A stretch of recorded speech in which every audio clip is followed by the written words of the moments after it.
Hey guys, Stream Interact War Veteran here, and this is going to be a product review of my brand new phone. I just got a Droid Turbo 2 from Verizon. Alright, this phone is 5.4-inch screen. It's an AMOLED display. It's 1440 by 2560 pixels at I believe 540 pixels per inch. The back camera is a 21 megapixel, can shoot 4K, 1080 and all that good stuff. It has 3 gigs of RAM on a Snapdragon 810 processor. The battery is 3760 milliamp hours, so it's a really good battery. This came out in about October of 2015, so it's a little bit older phone. But the size of it's like a 5.9 inch by just over 3 inches, and it's only about zero point 0.3 inches on thickness. What else? It is a shatterproof phone, or shatterproof display. Um, that's a good thing and a bad thing at the same time.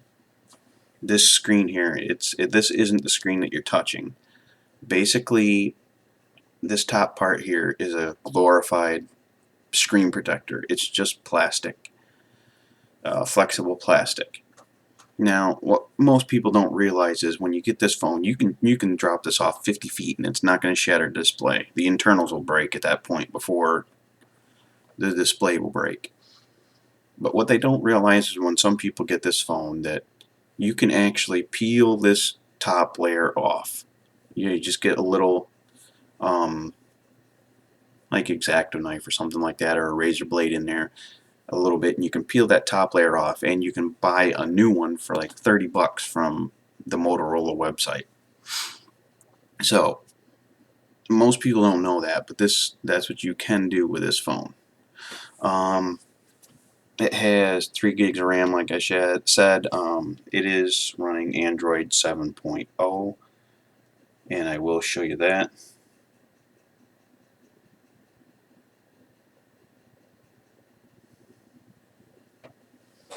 You can see plain as day right there that I'm running Android 7.0. I think there's 7.1 out, but I'm not too concerned with that, honestly. It can take up to a 256 gig. Actually, it depends on what site you look at. Another site said you could get like 2 terabyte micro SD card in there, but it can take big micro SD cards. This one has 32 gigs of regular storage, 21 megapixel rear camera.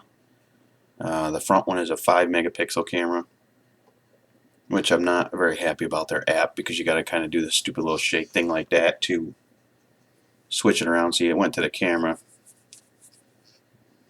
and see, now you can see the other direction there.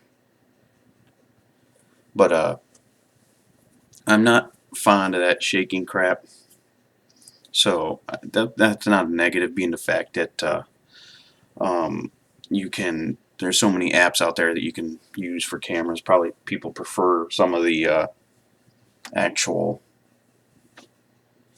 aftermarket apps, I'll call them, for cameras. It's got all your standard stuff. The battery life has been really good so far. I got this one on eBay for $199 and some change, which was really cheap. Now you can also get it on Amazon for about 250 bucks, but that's why I paid for this one on eBay, because I got it cheaper.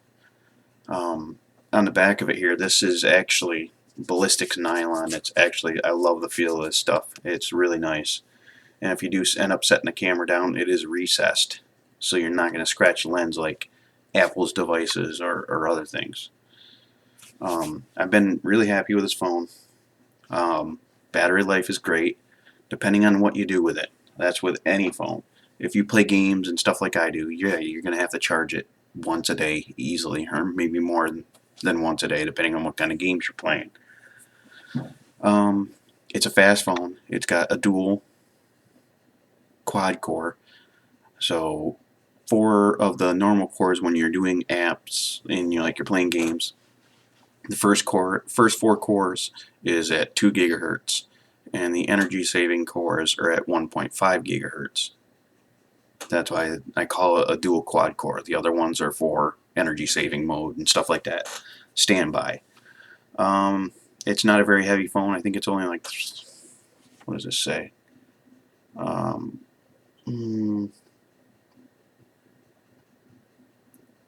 It's only like 6 ounces, so it's not like 170 grams. It's not a heavy. It's kind of on the bulkier side. It's a good size phone. It's a 5.4-inch display, and the total length of this is almost 6 inches. So it's got an 810 Snapdragon and an Adreno 430 for the graphics. So it's more than capable of doing what you need to do. The other thing I do like, up here, there's a front-facing flash if you need it for anything. I mean, honestly, I don't know if I'm going to, but it's been a really good phone. I have seen actual videos of people dropping this from like 50 feet and the screen did not break. There'll be scratches and shit on the screen, but other than that, it's actually a really good phone.